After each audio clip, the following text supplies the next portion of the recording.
आज फिर से हम लोग एक नया टॉपिक को डिस्कस करने वाले हैं। ये 3D का ही टॉपिक है।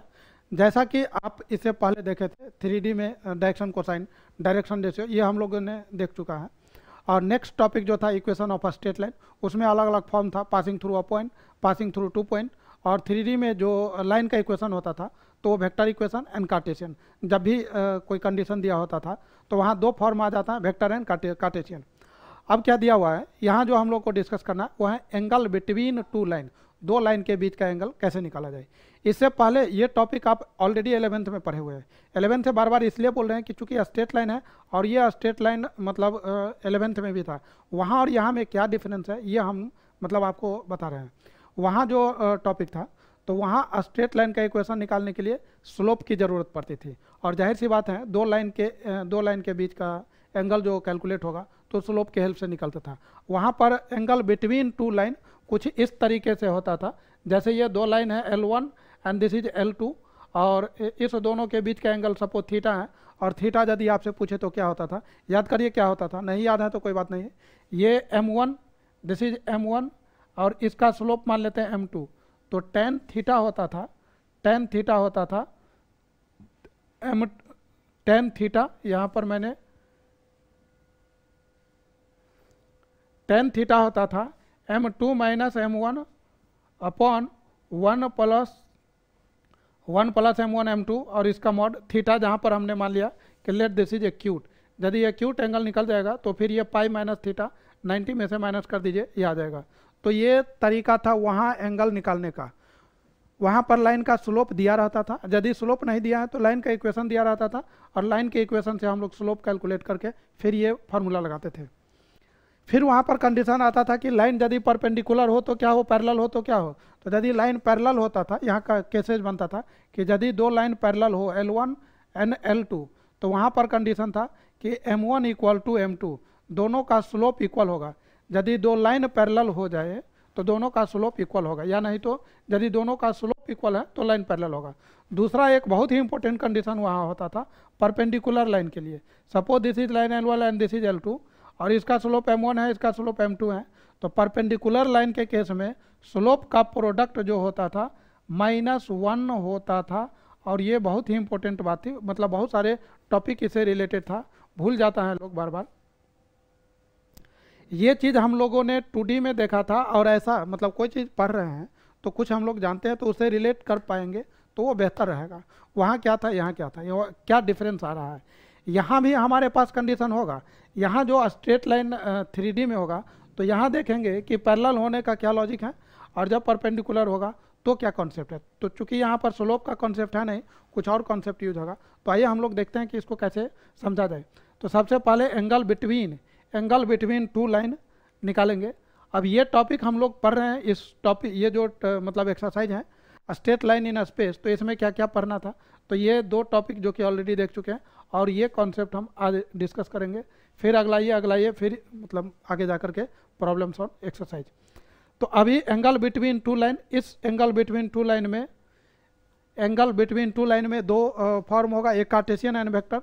तो अभी जो डिस्कस कर रहे हैं that is vector equation.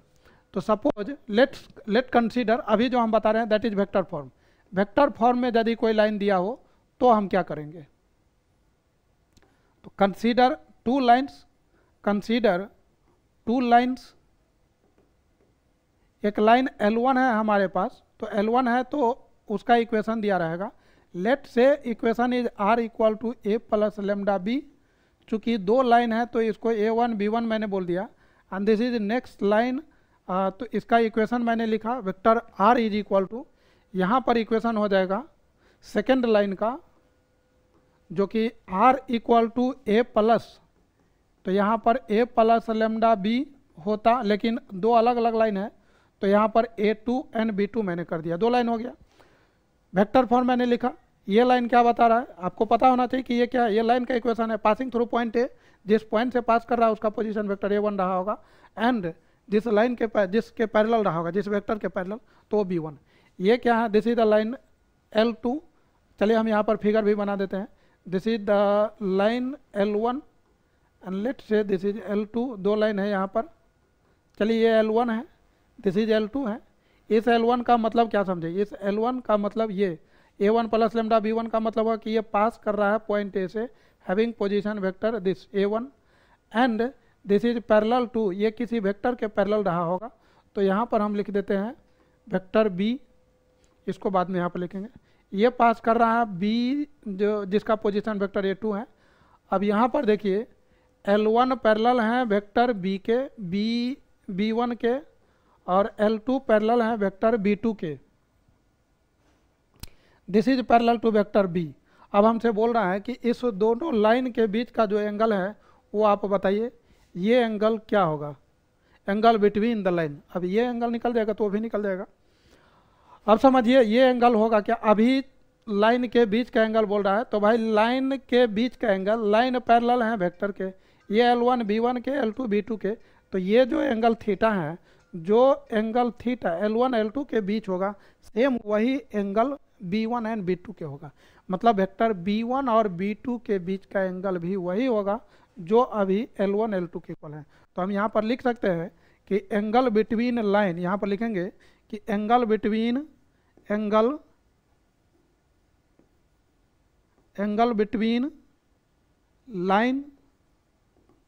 Lines is equal to angle between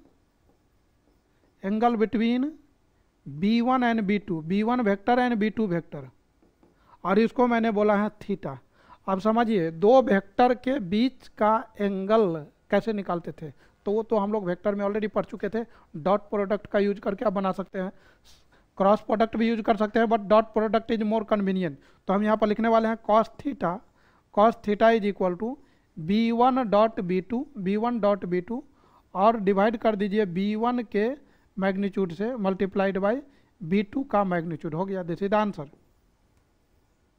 बस एक लाइन का कॉन्सेप्ट था, मतलब लाइन किसी वेक्टर के पैरेलल है, लाइन जिस वेक्टर के पैरेलल है, तो लाइन के बीच का इक्वेशन मतलब एंगल निकालना है, तो आप दोनों वेक्टर के बीच का एंगल निकाल दीजिए। और दो वेक्टर के बीच का एंगल निकालना हम लोग ऑलरेडी देख चुके थे वेक्टर अलजेब्रा में, तो वहाँ से cos थीटा इक्वल टू। अब जरा समझिए कि इफ़ यहाँ पर यदि दिया हो कि if L1 is perpendicular on L2, इसका मतलब क्या हो जाएगा, तो थीटा जो होगा आपका 90 डिग्री होगा, और यदि थीटा 90 है तो cos थीटा cos 90 होगा, और cos 90 जो है वो 0 हो जाएगा, और cos थीटा ये 0, cos 90 0, मतलब तो cos थीटा यहाँ पर क्या है, B1 dot B2 divided by B1 का मैग्नीट्यूड एंड देन B2 का मैग्नीट्यूड, दिस इज 0। अब जैसे ही इसको 0 करेंगे तो ये हो जाएगा, यहाँ से हमको मिलने वाला है B1 dot B2 equal to 0। तो कभी कभी बोलता है कि prove that this is perpendicular, these two lines are perpendicular, तो आपको क्या करना चाहिए, B1 और B2 का डॉट प्रोडक्ट कैलकुलेट कर लेना चाहिए। यदि B1 और B2 का डॉट प्रोडक्ट 0 आ रहा है मतलब वो परपेंडिकुलर रहा होगा, ये बात हो गई। नेक्स्ट क्या पॉसिबिलिटीज हो सकता है, यदि लाइन पैरेलल रहा होगा, L1 पैरेलल टू L2, इसका मतलब B1 पैरेलल टू B2, यदि B1 पैरेलल टू B2 है तो हम क्या लिख सकते हैं, तो B1 equal to lambda times of B2 vector. अब B1 times of lambda B2, तो B1 जो भी रहेगा मतलब वो वेक्टर दिया रहेगा, उसको आप देख लीजिए कि ये इसके मतलब है लेमडा टाइम्स आ रहा है, तो हो गया पैरेलल। और ये मतलब या नहीं तो हम ये बोल सकते हैं कि direction ratio of B1 and direction ratio of B2 जो होगा वो प्रोपोर्शनल होगा, तो वो देख लेंगे हम लोग क्वेश्चन में जब आएगा। तो इस तरीके से हम लोग वेक्टर फॉर्म का यूज करके बना सकते हैं।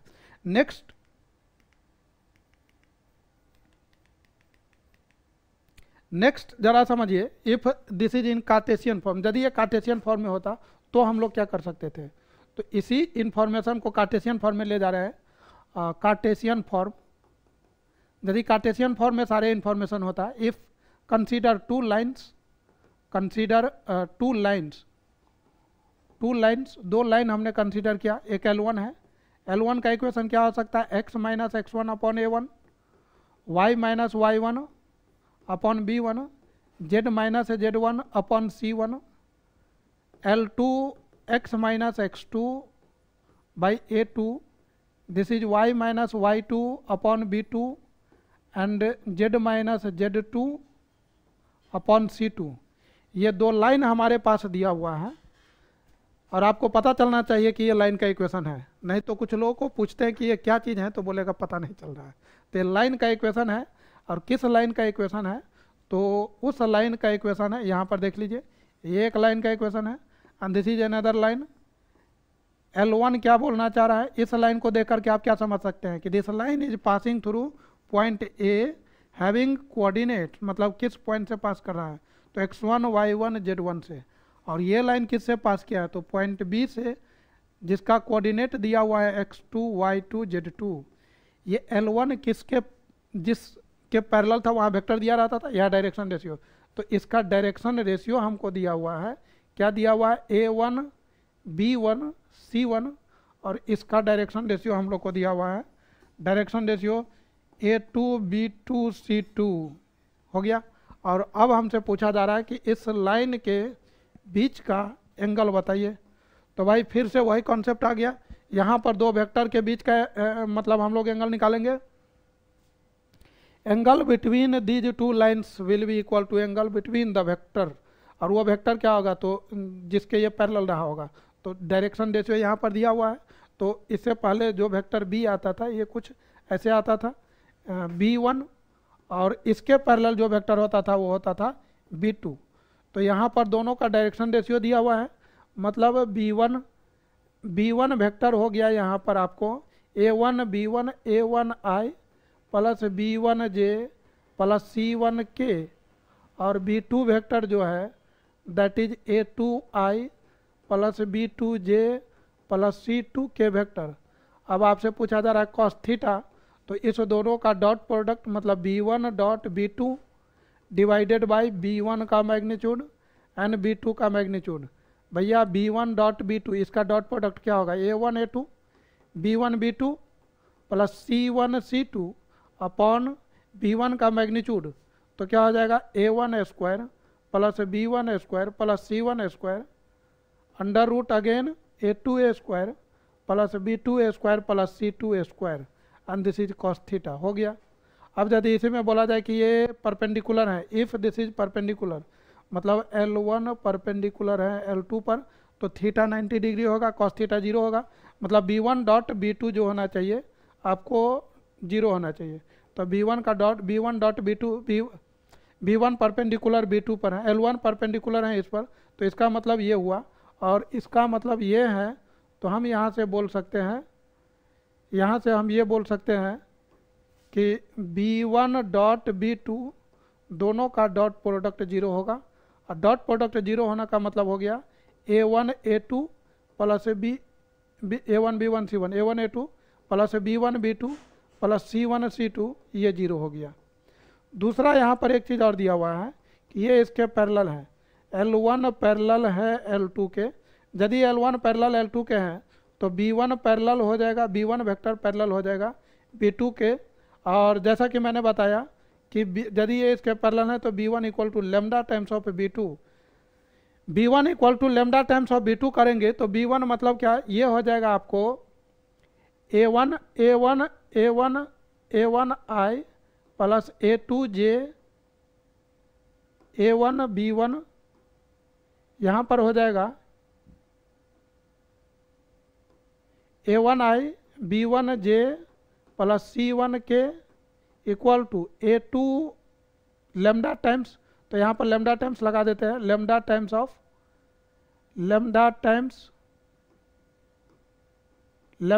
Of A2I plus B2J plus C2K।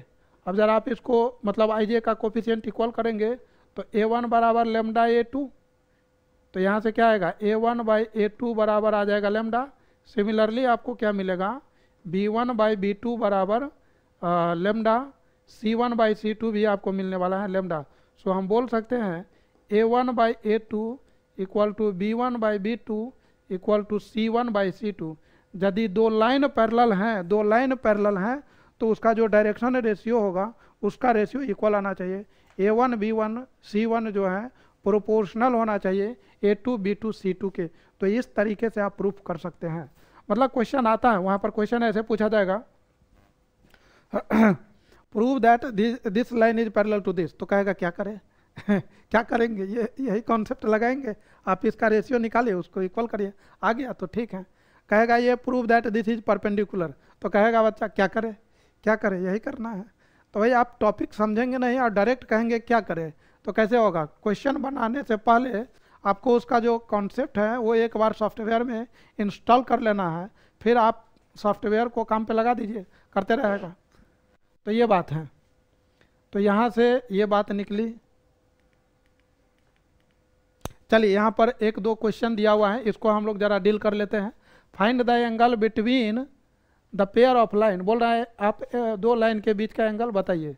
तो ये बहुत ही आसान है, आर इक्वल टू, आप देख पा रहे हैं कि यहाँ से हमको B1 मिल जाएगा। आप लिख दीजिए कि R equal to this is A1I, मतलब A1 प्लस, ये किस फॉर्म में दिया हुआ है, ये दिया हुआ है हमारा A1 प्लस लेमडा B1 के फॉर्म में दिया हुआ है। तो आपको एक बार यहाँ पर एक बार लिखना पड़ेगा A1 प्लस लेमडा B1, ये L1 हो गया, दिस इज L1, और vector R equal to A2 plus, इसको म्यू B2 बोल दीजिए, म्यू B2, मतलब दो लाइन है। यहाँ पर मैंने एक चीज़ लिया था, आप यहाँ ध्यान से देखिए, यहाँ पर मैंने लेमडा रखा, यहाँ कांस्टेंट अलग, यहाँ कांस्टेंट अलग हो जाएगा तो ज़्यादा बेटर है, म्यू कर दीजिए तो ये ज़्यादा अच्छा सूटेबल है। ये दिया हुआ है A2 प्लस म्यू B2, तो B1 यहाँ पर क्या हुआ, यहाँ B1 हो गया हमारे पास I plus 2J plus 2K vector, B2 vector क्या आया मेरे पास 3I plus 2J plus 6K vector, ये आ गया। हमसे बोल रहा है कि एंगल बिटवीन, तो कॉस थीटा लिखेंगे, B1 डॉट B2 डिवाइड कर देना है B1 के मैग्नीट्यूड से एंड B2 के मैग्नीट्यूड से। भैया B1 डॉट, इसका डॉट प्रोडक्ट बताइए फटाफट क्या होगा। तो I को I से, J को J से, तो 3 प्लस 2 2 जा 4 प्लस 8। अब यहाँ तो उतना डिटेल में बताएंगे नहीं, अब यहाँ पर क्या होगा, मैग्नीट्यूड 1 का स्क्वायर 1, 2 का स्क्वायर 4, 2 का स्क्वायर 4 प्लस 9 प्लस 4 प्लस 36। भाई साहब 4 3 7 और 8 कितना होता है 15, 4 4 8 1 9, 9 का रूट 3, और ये होगा कितना 36 4 40 49 49, तो 49 का होगा 7, तो ये हो गया 15/21। ये कट रहा है, काटे नहीं, 3 7 जा 3 5 जा, मतलब 5/7।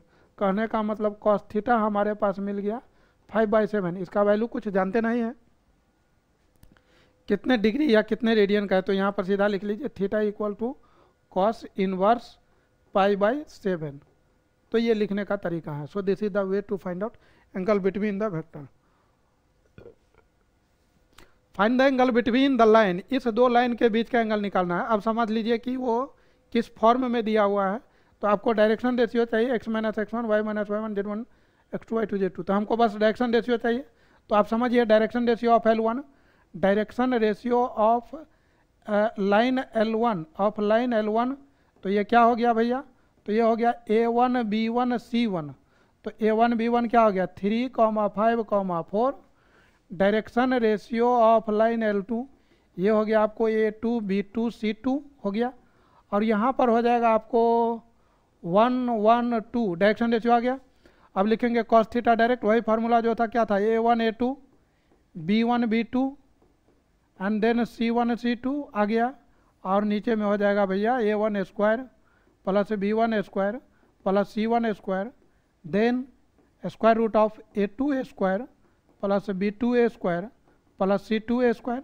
अब यहाँ से हम लोग को मिलने वाला है A1 A2, इसका डॉट प्रोडक्ट क्या होगा 3 1 जा 3, 5 1 जा 5, 4 2 जा 8, और ये A1 स्क्वायर, तो 9 प्लस 25 प्लस 25 प्लस 64, ये हो जाएगा आपको A1 स्क्वायर, मतलब 1 प्लस 1 प्लस 4। अब यहाँ से मिलने वाला है कितना 5 3 8 8 16 16, और ये होगा 9 25 और 9, तो 34 प्लस 64, तो हो जाएगा 8 6 3 9 98 आया भाई। तो 98 आया, तो 98 को हम 49 × 2 लिख सकते हैं। तो देखिए 49 × 2 लिख लिया, और ये होगा 4 2 6, तो ये हो गया √6, ऐसे हुआ। 16 को रहने दीजिए, ये होगा 7√2, और इसको हम लोग √2 इंटू √3, √2 इंटू √3, यहाँ से हो जाएगा 16, 7 इंटू 2 इंटू √3, तो ये हो जाएगा 8, और यहाँ से 8/7√3, दिस इज द आंसर। तो ये कॉस थीटा हुआ, कॉस थीटा इक्वल टू 8/7√3, तो यहाँ से थीटा हो गया 8 मतलब सॉरी थीटा हो जाएगा आपको कॉस थीटा हो गया हम लोग का cos inverse 8/7√3, this is the answer. तो ये हम लोगों का एंगल बिटवीन टू लाइन्स, यदि कार्टेशियन फॉर्म में दिया हुआ है, कोई लाइन इस तरीके से दिया हुआ है और उसके बीच का एंगल कैलकुलेट करें तो कैसे निकालते हैं, तो ये डायरेक्शन रेशियो का कॉन्सेप्ट यूज करके हम लोग इसको कैलकुलेट कर सकते हैं। तो इस तरीके से इसको अप्लाई करते हैं। तो ये लेक्चर अब यहाँ पर कंप्लीट हो रहा है, मतलब एंगल बिटवीन टू लाइन का क्या कॉन्सेप्ट था और उससे क्या रिलेटेड फार्मूला था, तो वो हम डिस्कस किए। दोनों ही फॉर्म में, वेक्टर फॉर्म और कार्टेशियन दोनों ही यूज होता है। कभी वेक्टर दिया हुआ है तो कार्टेशियन का यूज कर सकते हैं, कार्टेशियन है तो वेक्टर का, मतलब दोनों ही यूज, दोनों पे क्वेश्चन आते हैं। तो इस लेक्चर को यहीं पर ड्रॉप करते हैं, हम लोग नए लेक्चर में नए कॉन्सेप्ट के साथ मिलेंगे। वहाँ एक जो आगे का कॉन्सेप्ट है that is related to skew lines, वो बहुत ही इंपॉर्टेंट टॉपिक है पूरे 3D में। स्क्यू लाइन्स एंड उसका जो एक रिजल्ट है distance between two skew, shortest distance between two skew line, this is going to be very very important. तो आइए हम लोग उस टॉपिक को नेक्स्ट लेक्चर में डिस्कस करते हैं। तब तक के लिए आप सभी को बहुत बहुत धन्यवाद। जय हिंद।